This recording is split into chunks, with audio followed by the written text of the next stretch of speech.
akang-akang dan teteh-teteh, kumaha damang sadayana. Welcome back di Neng. Alur cerita yang Neng akan bahas kali ini berjudul Ugly Me.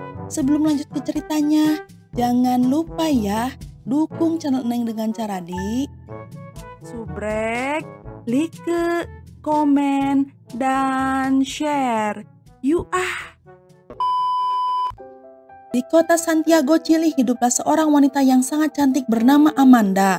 Ia bekerja untuk sebuah perusahaan arsitektur dan sangat mahir dalam pekerjaannya. Di sore hari, Amanda menelpon pacarnya bernama Pablo karena Amanda ingin mengajak Pablo menghadiri pesta ulang tahun temannya bernama Fernanda. Tetapi yang tidak diketahui Amanda adalah jika Pablo sedang berduaan di kamar Fernanda. Saat Amanda dan Pablo berbicara di telepon, Fernanda mengalihkan perhatian Pablo hingga membuat Pablo menutup telepon dengan tergesa-gesa.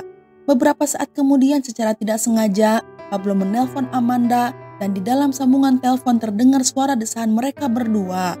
Tidak butuh waktu lama, Amanda segera menerobos masuk ke rumah Fernanda dengan menodongkan senapan. Setelah menyadari dirinya tertangkap basah, Pablo mengatakan bahwa ia telah diculik. Tapi Amanda tentunya tidak percaya pada kebohongan Pablo. Amanda pun menembak Pablo di selangkangan untuk memastikan agar Pablo tidak pernah menipu orang lain lagi. Beberapa hari kemudian Amanda sedang bersama psikiater membahas tentang kemurkaan dirinya. Amanda tidak menunjukkan penyesalan tentang apa yang telah ia lakukan.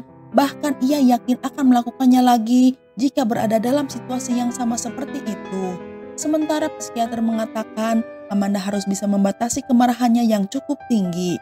Setelah mendapatkan masukan dari psikiater, Amanda pun mengubah pandangannya. Ia merasa menyesal atas apa yang telah ia lakukan. Setelah itu Amanda dilepaskan karena ia membuat dokter percaya bahwa hal semacam itu tidak akan terjadi lagi. Namun kasusnya telah sampai pada polisi serta pada perusahaan Amanda. Ia menjelaskan kepada bosnya bahwa ia telah dihancurkan oleh dua orang yang paling ia cintai. Tetapi alasan tersebut tidak bisa ditolerir hingga akhirnya perusahaan memutuskan untuk memecat Amanda. Setelah kehilangan segalanya, Amanda tidak ingin lagi tinggal di Santiago. Ia mengemasi barang-barangnya dan pindah ke kota Valparaiso. Untungnya kakak Amanda memiliki rumah kosong di sana, sehingga ia bisa tinggal selama 6 bulan ke depan. Amanda juga yakin bahwa ia akan mendapatkan pekerjaan yang layak di kota itu. Satu-satunya hal yang dikhawatirkan oleh Amanda adalah dikejar-kejar oleh pria hidung belang dan ia tidak ingin berkencan atau jatuh cinta dengan siapapun setelah apa yang terjadi padanya. Namun seorang wanita muda menarik seperti Amanda tentunya akan selalu dilirik oleh pria manapun. Amanda lalu pergi ke gereja untuk menenangkan diri. Di sana ia bertemu dengan seorang pendeta. Amanda menceritakan semua masalahnya dan Pak Pendeta mengatakan bahwa ia tidak memiliki anggota keluarga dekat dan hidup sendiri. Pak Pendeta akan menyambut Amanda datang kapan saja Amanda membutuhkan teman untuk diajak bicara. Di rumah, Amanda mencari ikan lowongan pekerjaan di surat kabar. Semuanya memiliki persyaratan yang lebih rendah daripada kualifikasi serta pengalamannya. Amanda lalu memilih salah satu secara acak dan kebetulan merupakan perusahaan arsitektur seperti tempat bekerja sebelumnya.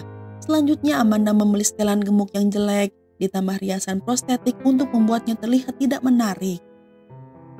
Setelah memakai semuanya, penampilan Amanda tidak bisa dikenali, bahkan oleh orang yang ia kenal sebelumnya. Kemudian Amanda pergi untuk wawancara pekerjaan. Bos bernama Max mengajukan banyak pertanyaan dan mengetahui bahwa Amanda memiliki seorang suami serta 2 putra.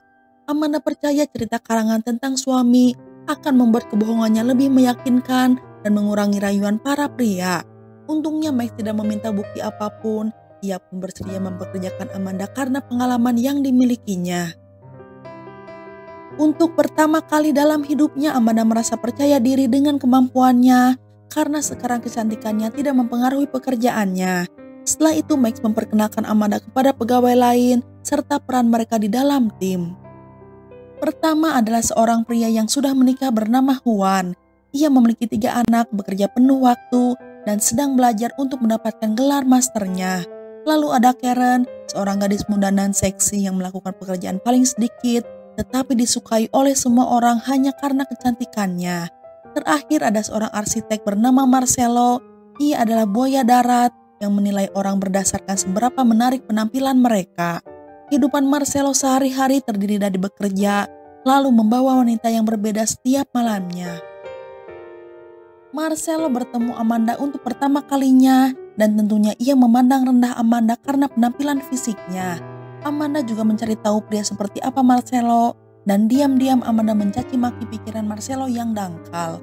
Keduanya memperingatkan diri mereka masing-masing untuk menjauh satu sama lain, namun mereka tidak menyadari bahwa takdir mungkin akan mempersatukan mereka. Dalam meeting pertamanya, Amanda diberitahu tentang sebuah gedung Telmex tua yang baru-baru ini direnovasi oleh perusahaan mereka. Mereka telah menyelesaikan proyek tersebut, tetapi ada beberapa gangguan di layanan internet gedung karena masalah struktur. Tetapi Amanda langsung menyadari bahwa gangguan itu pasti dikarenakan masalah dari layanan PV1. Sementara Karen berpikir keterlibatan Amanda dengan proyek mereka hanya akan membuat lebih banyak masalah karena ia baru saja bekerja. Karen ingin menjadi orang yang memecahkan masalah tersebut, tetapi Max berpikir sebaliknya. Karen pun tidak diperdulikan, hal itu membuatnya langsung membenci Amanda. Max kemudian meminta Marcelo serta Juan menemani Amanda ke lokasi untuk membantunya. Para pria tidak senang menjadi asisten Amanda, tapi mereka tetap harus menuruti bosnya. Mereka pun tiba di teras bangunan. Amanda sedang bekerja keras menemukan masalah sinyal, sementara Marcelo sibuk membual tentang pengalamannya dengan wanita kepada Juan. Amanda lalu memberitahu mereka bahwa gangguan tersebut pasti datang dari stasiun kereta api. Mereka pun pergi ke lokasi di mana Marcelo dan Juan melanjutkan percakapan mereka sementara Amanda sibuk bekerja. Akhirnya Amanda mengetahui bahwa saluran air yang lewat tepat di bawah gedung mengganggu gelombang sinyal. Amanda dan Marcelo pergi untuk memeriksa saluran air, sementara Juan tetap memantau kapan kereta berangkat. Marcelo tetap di luar untuk memeriksa frekuensi yang membiarkan Amanda pergi ke saluran sendiri. Setibanya di sana, Amanda tersangkut di gerbang sehingga ia harus melepaskan setelan gemuknya. Saatnya berkomunikasi melalui walkie-talkie, perangkat Amanda tiba-tiba berhenti bekerja. Dan sebelum Amanda menggunakan setelan gemuknya kembali, Marcelo datang untuk mengecek apakah Amanda baik-baik saja. Amanda pun dengan cepat menyorotkan senternya ke wajah Marcelo. Ia mengatakan bahwa ia harus melepas pakaiannya agar tidak kotor. Untungnya Marcelo segera berbalik, setelah itu mereka pun pergi dari sana. Setelah pekerjaan yang sukses, mereka pergi ke bar untuk minum-minum. Mereka mengendarai mobil Amanda yang telah diisi dengan mainan anak-anak agar membuatnya terlihat lebih realistis. Di bar, Marcelo sekali lagi membuat lelucon yang kurang pantas hingga membuat yang lainnya tidak merasa nyaman. Juan harus pergi lebih awal untuk belajar sehingga meninggalkan Amanda dan Marcelo di sana. Saat berduaan, Amanda menyebut Marcelo pria berpemikiran dangkal. Marcelo dengan bangganya setuju, ia bahkan menambahkan jika anak-anak dan pernikahan adalah akhir dari hidup seseorang. Amanda merasa kasihan karena Marcelo tidak akan pernah mengetahui persahabatan dan cinta sejati. Marcelo menggambarkan tubuh wanita impiannya dan dengan bangga mengakui ia adalah buaya darat. Perkataan Marcelo membuat Amanda marah karena mengingatkannya pada mantan pacarnya. Bahkan ketika Amanda tiba di rumah, ia tidak bisa berhenti memikirkan komentar Marcelo. Setelah melepas setelan gemuk dan wignya, sekarang Amanda terlihat persis seperti gadis impian yang digambarkan oleh Marcelo. Amanda menjadikan misinya untuk memberi pelajaran kepada Marcelo, lalu ia pun pergi ke bar lagi, kali ini berpakaian seperti dirinya yang sebenarnya. Saat mereka bertemu, Marcelo langsung merasa tertarik padanya. Sepanjang malam Marcelo mencoba membawanya ke tempat sepi. Amanda kemudian menuntunnya, tetapi ia menolaknya. Hal itu membuat Marcelo kebingungan apakah ia tertarik padanya atau tidak. Pada akhirnya Amanda berjanji untuk bertemu dengan Marcelo keesokan harinya, lalu ia pun pergi meninggalkan Marcelo. Keesokan harinya Amanda menemui pendeta dan menceritakan semua yang telah ia lakukan. Pak Pendeta memberitahunya jika Amanda akan menyesal karena ia harus mengatakan yang sebenarnya suatu hari nanti. Namun Amanda bersikeras, ia ingin memberi pelajaran kepada Marcelo si buaya darat. Di kantor, Marcelo membual tentang pertemuannya dengan seorang wanita cantik di bar dan wanita itu benar-benar menyukainya. Amanda tahu bahwa Marcelo melebih-lebihkan cerita, tetapi ia menyimpannya dalam hati. Di malam hari, Marcelo dengan bersemangat menunggu kedatangan si cantik. Tetapi setelah 1 jam ia mengirim SMS kepada Marcelo bahwa ia tidak bisa datang ke sana. Hal yang sama pun terjadi kembali keesokan harinya di mana Marcelo telah berjam-jam menunggu lalu mendapatkan SMS mengatakan jika mereka akan bertemu di rumah Marcelo besok. Di tempat kerja Marcelo kembali membual pada Amanda tentang si cantik yang begitu menyukainya hingga ia ingin datang ke rumahnya nanti malam. Amanda hanya tersenyum sambil mendengarkan cerita Marcelo. Ia tahu betul bahwa Marcelo sedang berbohong. Di rumah Marcelo membeli makanan cepat saji dan meletakkannya di piring, berpura-pura bahwa ia memasak untuk kencan spesialnya. Amanda pun tiba dan ia mulai menggoda Marcelo. Setelah makan malam serta berbincang sebentar, mereka mulai dekat.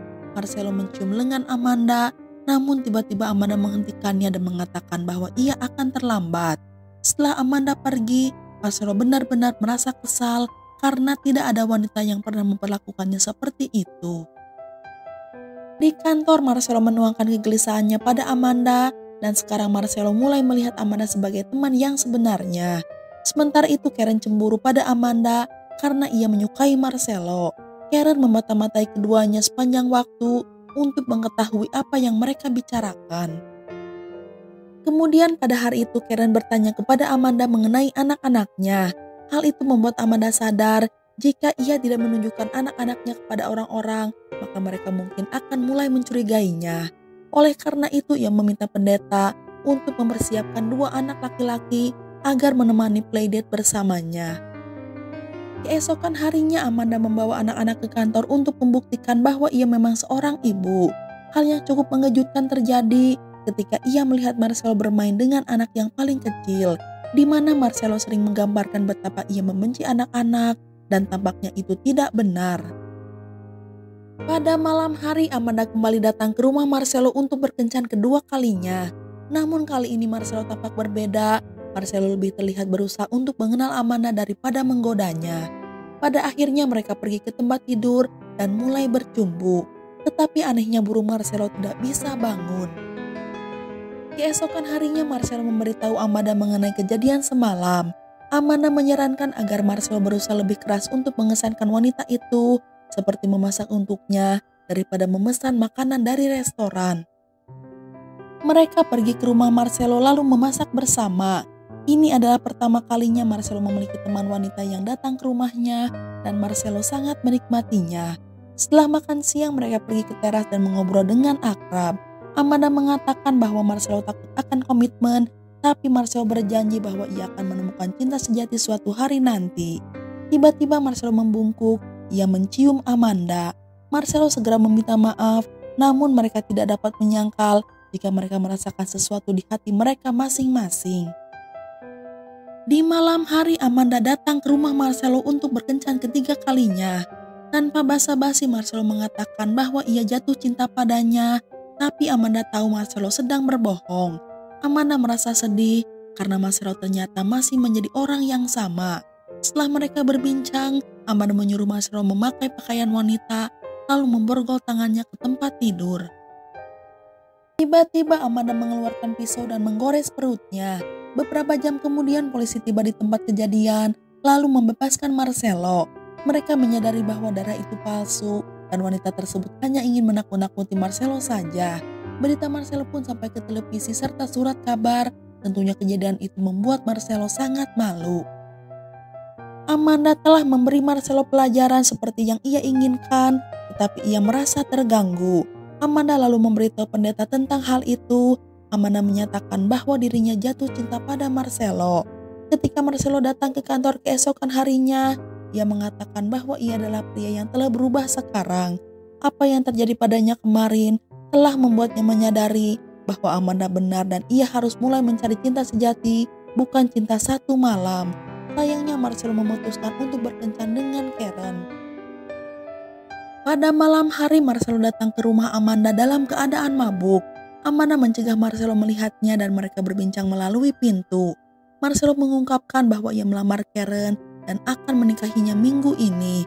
Namun ia juga mengungkapkan bahwa ia jatuh cinta dengan Amanda, tetapi Amanda jauh dari tipe wanita idamannya, ditambah ia sudah menikah. Itulah sebabnya Marcelo akan menikahi Karen. Keduanya meneteskan air mata kemudian berpisah tanpa sanggup berkata-kata lagi. Hari pernikahan pun tiba. Amanda dan Marcelo bertemu di luar gereja. Amanda mencoba untuk mengatakan yang sebenarnya, tetapi ia memutuskan untuk menyimpannya. Mereka berbagi pelukan hangat sebelum upacara pernikahan dimulai. Di altar pernikahan, pendeta bertanya kepada Marcelo, apakah ia akan menjadikan Karen sebagai istrinya yang sah. Dan semua orang menunggu jawaban Marcelo, tetapi Marcelo hanya tertegun. Tiba-tiba Amanda bersin dengan kencang hingga gigi palsunya terlepas. Kemudian Marcelo melepas wig Amanda. Sekarang ia menyadari kebenaran yang sesungguhnya. Adegan pun beralih ke beberapa tahun kemudian, di mana Amanda dan Marcelo telah menikah, memiliki 3 anak, serta Amanda sedang hamil anak keempat. Mereka pun hidup bahagia bersama sebagai keluarga yang harmonis. Dan film pun udahan.